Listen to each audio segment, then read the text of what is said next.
Hello दोस्तों, स्वागत है आपका एक नई वीडियो में। क्योंकि यह कहानी आपकी जिंदगी बदलने वाली है।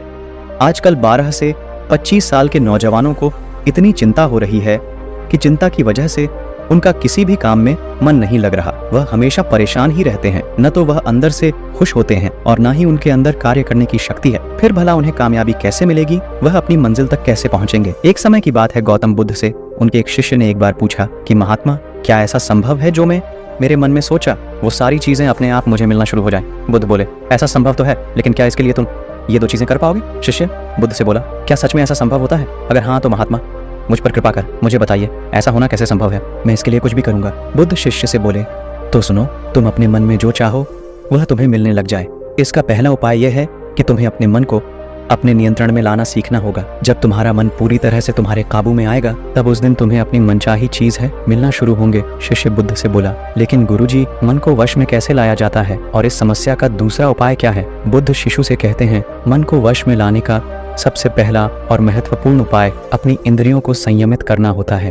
तुम्हारे 5वां इंद्रियां जब तुम्हारे वश में होंगे, तभी तुम अपने मन को वश में करने में कामयाब हो पाओगे। शिष्य कहता है, हे गुरुदेव, आप कहते हो कि इंद्रियों को काबू में करने से हमारा मन हमारे काबू में आएगा और फिर जो मैं मेरे मन में सोच वो चीज मुझे मिलने लगेगी। लेकिन गुरुदेव, इंद्रियां तो मेरे काबू में हैं। मैं जैसे चाहो वैसे अपने हाथों को, आंखों को या फिर पैरों को हिला सकता। फिर मुझे जो चाहे वो चीजें क्यों नहीं मिल पाते हैं? बुद्ध शिष्यों से कहते हैं, बालक, तुम अपने 5 इंद्रियों की क्रिया के बारे में अपने मन में विचार कर रहे हो, लेकिन अपने 5 इंद्रियों को अपने काबू में रखने का असली अर्थ ये है कि तुम्हें किसी भी भौतिक चीजों का मोह न रहना। जब मनुष्य के मन के अंदर अलग अलग प्रकार के मोह उत्पादित होते हैं, तब उसका मन उन चीजों को देख दुखी होता है, जिस वजह से वह व्यर्थ की चिंता में फंसता चला जाता है। वहीं जिस इंसान का मन उसके काबू में होता है, ऐसा व्यक्ति किसी भी प्रकार के मन के छलावे में न फंसकर अपने लक्ष्य की ओर अग्रसर होता है और वही व्यक्ति जीवन में आगे जाकर अपने लक्ष्य को पूरा कर जीवन में सफल बन पाता है। शिष्य कहता है, हे महात्मा, मन को वश में करने का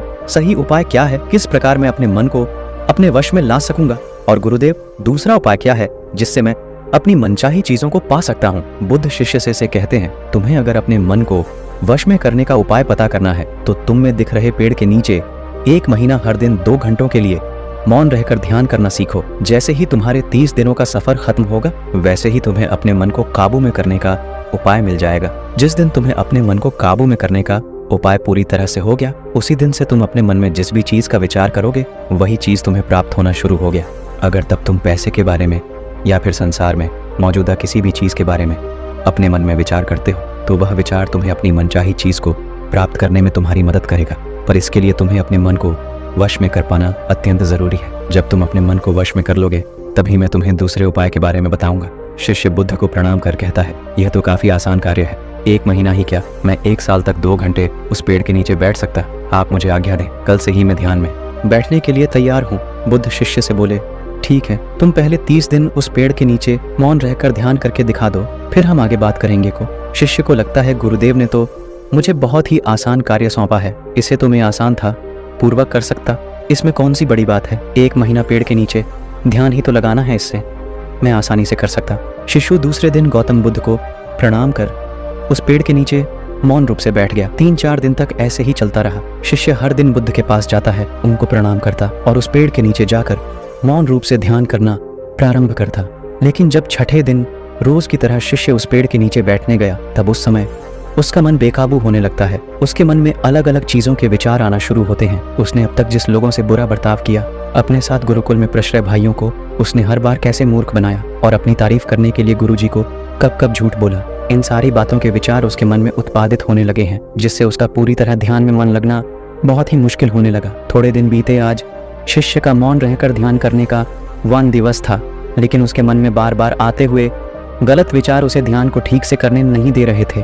इसके लिए उसने मन में निर्णय किया, मैं इस समस्या का हल गुरुदेव से पूछता हूँ, उन्हें इसका हल जरूर पता होगा। तथा मेरे दिन उसके मुंह पर आ रहे भाव देखकर बुद्ध पहले ही समझ चुके थे कि आज ये सिर्फ प्रणाम करने नहीं है, अपितु किसी समस्या का हल पूछने आया है। शिष्य बुद्ध के पास जाता है और कहता है, हे महत्वम, आपके बताए अनुसार मैं हर रोज 17 दिनों से उस पेड़ के नीचे ध्यान लगाने बैठ जाता है। शुरुआती दिनों में मैं जब ध्यान लगाने बैठता था, जब मेरा मन पूरी तरह लगता था, लेकिन अब उस पेड़ के नीचे जब मैं अपना ध्यान लगाने बैठ जाता हूँ तो मेरा ध्यान अच्छे से नहीं लग पाता। मेरे मन में अलग अलग प्रकार के विचार आता। जो विचार मुझे आते हैं उनके बारे में सोचकर मुझे अपनी सोच के ऊपर गुस्सा आने लगता है। मैंने अपने गुरु भाइयों के साथ कितना गलत किया, कितनी ही बार मैंने आपसे प्रशंसा के खातिर झूठ बोला।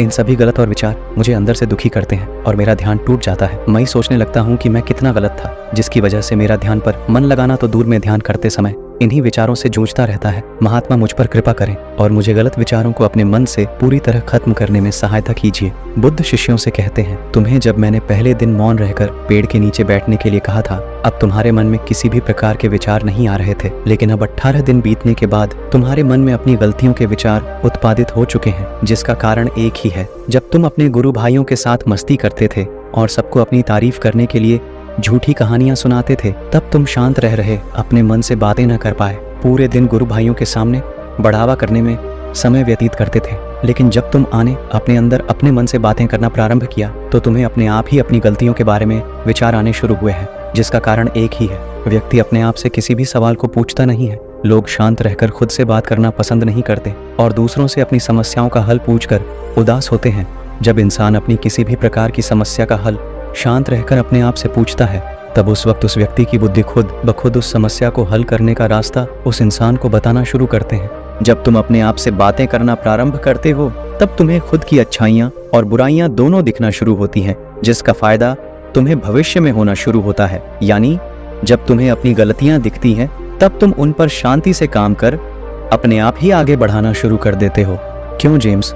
वजह से तुम अपने मन में जो भी चीज को सोचते हो, कुछ चीज को प्राप्त करने का रास्ता तुम्हारी बुद्धि तुम्हें दिखाना शुरू कर दी है।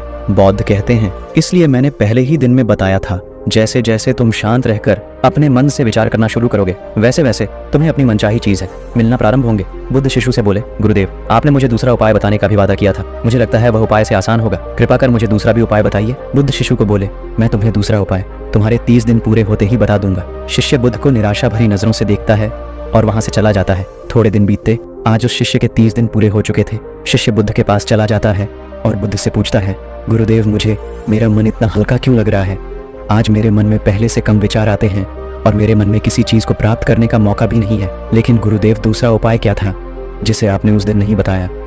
बुद्ध शिष्यों से कहते हैं, दूसरा उपाय था ही नहीं, बस मैंने तुम्हें इसलिए दूसरे उपाय के बारे में बताया था क्योंकि तुम ध्यान के इस 30 दिन में भटक न जाओ। तुम अपने ध्यान के इन दिनों पूरी तरह से खत्म कर पाओ, जिससे तुम्हें अपने अंदर की आवाज को पहचानने में मदद हो और तुम जान सकोगे, ऐसा संभव जरूर है कि जो तुम चाहो वो तुम्हें मिल सकता है, लेकिन अपने मन को वश में करने के बाद उसके रास्ते और भी ज्यादा आसान हो जाता है। इसलिए इंसान का मन अगर उसके वश में हो तो वह अपनी मनचाही चीज को प्राप्त करने में समर्थ रहता है। वह कहते हैं ना, मन के जीते जीत और मन के हारे हार है। इसलिए मन को काबू में करना सीखो, शांत रहो, हर दिन ध्यान करो, एक्सरसाइज करो। कभी तुम्हारे दिनचर्या बदले गए? जब तक तुम अपने मन को शांत नहीं कर लेते, तब तक तुम जीवन में कुछ भी नहीं पा सकते। कुछ पाने के लिए मन का शांत होना जरूरी है और तब तुमको हर वो चीज मिलेंगे जो तुम सोचोगे। दोस्तों, गौतम बुद्ध की इस कहानी को आप अपने परिवार या मित्रों के साथ शेयर करके उन्हें भी बुद्ध के ज्ञान से अवगत करा सकते हैं। बाकी अगर ये कहानी आपको अच्छी लगी हो तो इस वीडियो को लाइक करें और ऐसी और कहानी सुनने के लिए इंस्पायर्ड जीएम यूट्यूब चैनल को सब्सक्राइब करें। तब तक मिलते हैं हम आपसे ऐसी ही एक और प्रेरणादायक कहानी के साथ अगले दिन। धन्यवाद।